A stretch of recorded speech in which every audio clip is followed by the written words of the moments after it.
بسم اللہ الرحمن الرحیم۔ السلام علیکم دوستو، امید ہے آپ سب خیریت سے ہوں گے۔ تو آج میں آپ کو اس ویڈیو میں حضرت علی رضی اللہ تعالی عنہ کے ولیمے اور حضرت فاطمہ الزہرا رضی اللہ تعالی عنہ کے جہیز کے بارے میں آپ کو بتاؤں گا۔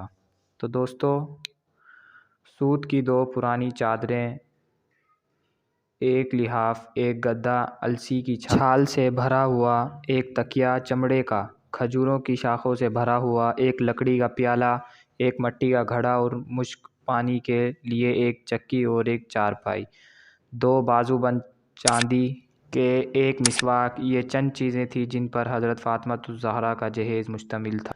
اور حضرت علی کرم اللہ وجہہ کا ولیمہ یہ تھا کہ قریب 3.5 سیر جو کہ آٹے کی روٹیوں کو کھجوروں سے میٹھا کیا اور پھر اس کا ملیدہ کیا، اور پھر وہی میٹھا ملیدہ دوست احباب جو کہ آپ کے ولیمے میں شرکت فرما تھے انہیں ایک ایک لقمہ تقسیم کیا۔